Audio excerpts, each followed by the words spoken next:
All right, just finished my last live class in New York City. Here's some cuts. Well, I'm gonna gamble now. You weren't, but don't gamble. It's just fold. No gambling in this game. Gambling is stupid.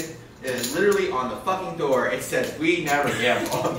So if an action doesn't yield positive results, don't do it. I am fine with you gambling a little bit when you have some equity and you're pretty sure your opponent's gonna fold and you have 5-bet shove pre-flop with deuce 8 off. So I love that kind of stuff.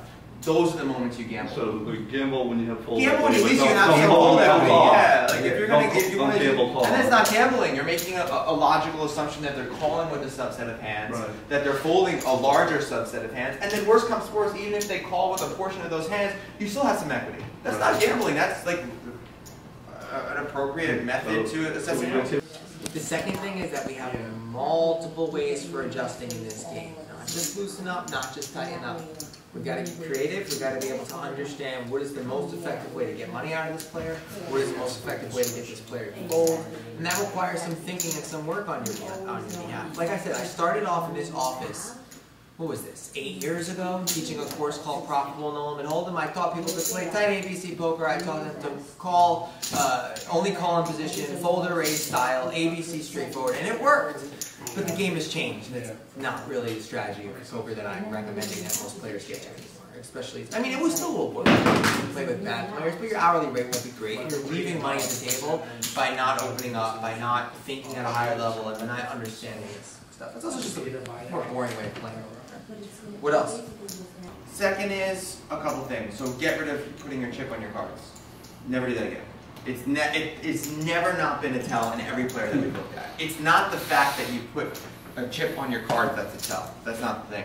It's the way you do it. And I've already seen changes in the way you did it. So sometimes you were like this, one other time you were like this, and you start to see patterns. Basically, oh, and then sometimes you're at the top of your range with ace or kings, and you forget. So just, not good. Stop that. Also, you stop the, what is this? What's the acting and ums and stuff like that? You're not acting, you're genuinely expressing what's going on in your head publicly. Yeah. I don't want you to do that. All right. So a lot of you are doing that. You're sitting there and you're like you did that. So you did this exaggerated thing where you probably knew you were good at the end of the day and then you had all that speech play and all that stuff. Stop any of that. Sit there, think about what you're going to do, and then execute it. All right? Pre-flop, don't recheck your cards. It's like one of the biggest tells that we see in players. Check them 3, 4 times. Some of you literally check them, raise, recheck them. No matter what happens, if the flop comes out, you're getting it. You're getting the bet. I'm applying pressure nonstop because I know you probably weren't that confident about your hand pre-flop. Then all of a sudden the board comes and it doesn't connect with hands that you're not likely to be confident about pre-flop. So it just doesn't make any sense. It's just like your stories are inconsistent. And also, last but not least, if you want to get good at this game, you have got to play poker. You can't do this study, go away from it, come back for 2 weeks, study. You got to consistently play, and that's the only way to break through. And you're going to find your game I mean, I'm not even sharp because I haven't been playing. When I go to the World Series, I'm going to do a solid 25 hours before I get back into a little bit half decent. I'll make tons of mistakes now, and I talk about poker at least 8 hours a day. So you just got to play. You got to carve it out, and you got to make it work. Also, when you play, don't play an hour at a time. I think the strongest thing to do is say, I'm making this weekend about poker. You take off work Thursday, Friday, Saturday, Sunday. You play nonstop that weekend, and you go home. It's like anything else. If you just play one day, you get a little bit better, it goes away. So just please make sure you put in the hours to actually apply this stuff. I've seen so many players these days that are like, his range is 2% here, and he's got 17 combos, and da-da-da-da-da. They sit down at the table, they don't even fucking know if the flop is good for them or not. It's because it's just this overload of information when it's this way versus this way. It's like, what happened to your game, man? You were so good on the phone. You know, you've got to put in the hours, and then it starts to click. It gets hard, and it starts to click. All right? All right, so finished the last class. It's very weird. I built everything out of this office. I have spent so many hours teaching live poker classes. I've moved away from it just because we started developing our online courses. But this is literally the last live class that I've taught.